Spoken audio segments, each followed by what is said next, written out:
All right, what's going on, everybody? Okay, here. Was not expecting this. While I was away yesterday, this video on Project L dropped.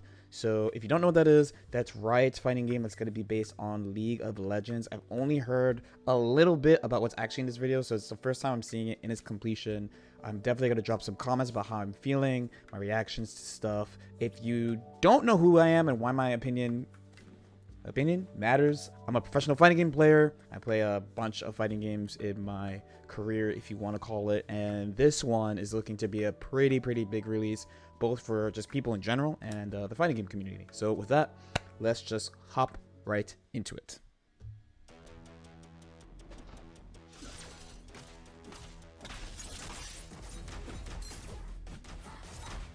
Okay. It looks pretty. Oh no. Yeah, I remember people talking about this. Well, team. I guess it makes sense, huh? That League is a 2v2, like a team game? Assist-based fighter. Team of two different champs. We feel like this is the right foundation to build a game that rewards strategic team building and on-the-fly decision-making on top of strong fighting fundamentals. Our goal is to build a game that delivers a fast-paced, dynamic combat fantasy while leaving plenty of room for you to be creative and express yourself in gameplay. Oh, the classic. Like a lot of you out there, we're inspired by the insane outplays, hard reads, and 200 IQ plays behind some of the most iconic moments in fighting game history. The dream for us is to What is this combo? that allows you to create new iconic moments for many years to come. Now let's talk about controls. I know that a lot of you have strong opinions about mechanical difficulty in fighting games. For Project L, we're embracing the easy to learn, hard to master mentality. By the way, anyone who wants me from GG, trust when I say every new game they say this. Like, just trust me. I don't just make this shit up. Like, they really just be saying this. I mean, it's true, and I also think it's a good idea. I'm not trying to like gatekeep people out of playing any game, but like, just trust. They say it's been consistent since like 2009 that they say this about every new game that comes out. So yes, we are making it easier to jump in with a new character and learn their basic kit. That said, we absolutely believe in rewarding the time you spend going deep on a character and providing opportunities for you to showcase your high-end mastery. One of the delights of fighting games is seeing top players move and fight in a way that's inspiring and distinct from lesser skilled players. We want to set that aspirational summit and build a steadily increasing difficulty curve to get you there. This isn't about building a game where new players have a chance to be the pros. It's about unlocking the fun at all skill levels. How many people are gonna get mad anyway? They're definitely not gonna hear the second part, but anyway. Character design, of course, plays a huge role in this. For characters, our goal is to deliver on the iconic This character is very bright. champions are known for, but adapted to work in a fighting game. That's the type of character I'd play. Powerful, flexible kits that give you the freedom to play your character. He's cool. He's cool. As an example, I'm thrilled to introduce you to Echo, re-envisioned for Project L. Echo is a punk genius. He's a brilliant inventor who, through time manipulation, can rewind his own mistakes and stay one step ahead of his opponent. What does that mean? The centerpiece of Echo's kit is his Chrono Strike. It's a forward-moving slash that's a pretty good poke and a combo ender. When Echo slashes with Chrono Strike, he generates an after image that he can rewind back to any time in the next few seconds of the match. You can use the rewind to double down on your first slash, or make a different choice, and branch into a high committal launcher. Echo works just fine as a mid-range zoner, but he really comes online when you take full advantage of the rewind ability. He can vary the timing of the rewind to mix up his opponent, or cover for assist attacks made by his teammates. Oh, so is it gonna hit later? Oh. Hands, rewind can also be a strong combo extender. Oh, Combo Monster's gonna love this character. Sheesh. He looks dope. Timewinder works great for basic zoning and combos. The real payoff comes when you're able to throw Timewinder from range. Yo, that's a lot of hit stun. There's a lot of hit stun. Look at it. Look at my dude float. Chance to charge up and explode into a time distortion. He just floats for mad long. For the next few seconds of the match. For both of these moves, our approach is to give you a tool with a clear primary role, with lots of potential for extra utility when you use it in the right situation. Now, while gameplay is obviously super important, high-quality netcode is essential for any great fighting game. Yeah, so you're definitely gonna hear about that. So obviously, if you play fighting games, you know about the discussion everyone's been having about rollback. How like some people won't even buy games if they don't have rollback netcode. And I think it's one of the big reasons why Guilty Gear popped off this year is the netcode is really good. So these guys actually made rollback. If I'm saying this right? Like I think the Cannon brothers actually made GGPO and made rollback. Like they're the people who actually made the idea. So these guys are really serious about netcode and stuff. So let's see what they have to say. Netcode has been a top of mind topic in the FGC for the past year, especially since we haven't been able to gather for live events. For Project L, we've designed our entire networking stack to deliver the same highly responsive gameplay that you'd get playing offline. Of course, this starts by using rollback networking at the core. Rollback does a great job of maintaining a consistent low input delay across a wide range of pings. We've also developed a new networking model that enhances the benefits of rollback with core technology developed by other games at Riot.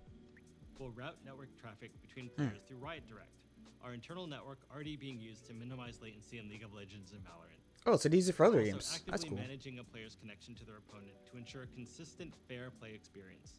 If their connection is laggy or drops packets, their experience will suffer, but yours won't. And if someone rage quits in the middle of a match, our netcode will determine who should win and who should be penalized. You love to see it, by the way. We play very seriously for Project L. It's the primary way that we playtest the game internally. If you're wondering why they're talking about this so much, so if you play fighting games, you know. If you don't play fighting games, there are some fighting games that have a different type of online play that we generally call delay-based netcode. And what they do is they basically just increase the delay the further away the two players are. And it's usually tested by like Japanese companies. So like companies like Arc6, for example, use this for a long time.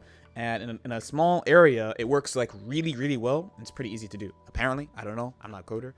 The further away you are, the more delay there is, right? So the difference between like say playing someone in New York City and you live in say like I don't know DC, that's probably fine. But if you're talking about coast to coast, like New York to LA, it's pretty rough. So the rollback solution has been like a really, really big one.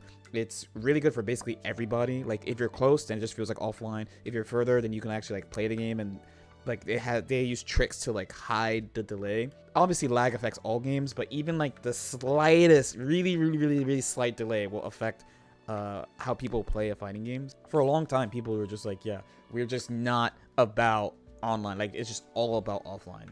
But obviously because of the current situation we're in, online has definitely been more important. And like for example, there's a game Grand Blue Fantasy Versus that I was playing when it came out, and I actually think one of the reasons why the game kind of suffered, plus one of the reasons why I stopped playing personally, was because of the netcode. They're not using like this type of netcode, so securing this is like good.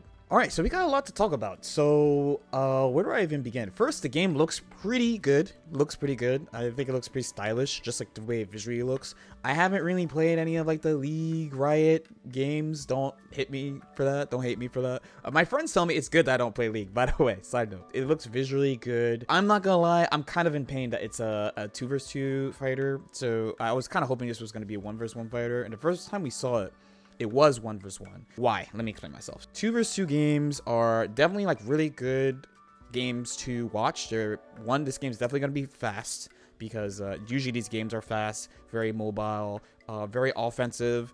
There will be some strong defense. Maybe we got to see what they add and like how they actually go about doing this. Assist games get really aggressive, and people will definitely try to really push the system to find like super strong strategies. I generally personally don't like it when the characters are too good, like they have like too much good stuff, so that people just try to force the character strategy on you.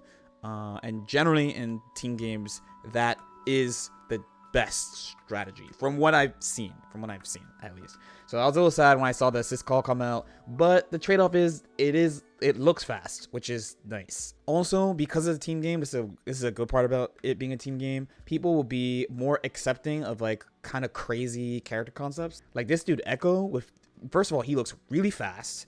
He's got that replay thing. He's got the time grenade with mad hit stun. I think people who really like combos will like him just like at a glance already. I basically just want to see more characters at this point. I think it looks pretty good. I'm really glad to hear about the netcode, even though we knew, like I said earlier in the video, the people who the executive producer and the technical lead, they made GGPO. I mean, again, correct me if I'm wrong, but they made GGPO. Rollback's been around forever. It's just recently where more companies are starting to use it. It's not like it was a secret too. They were like, yeah, just use it. It's here, just use it. So it's really good to see that off the jump. besides that, I don't really have that much to say. I'm not going to be the guy that's like, this is going to save the fighting game community or anything like that. It definitely looks interesting. I'm definitely going to give it a shot. Right now, what I want to hear more is a little bit more specifics about how the game works, and I want to see more characters for sure. Right now, I'm an Ari main, I guess, but I have to pick another character. I don't know. This Echo guy looks dope too, and that's just where we're at. So let me know what you guys think. If you have any questions or comments, just feel free to leave them in the comment section below. Like and subscribe if you guys feel like it, and I'll see you next time. Peace out.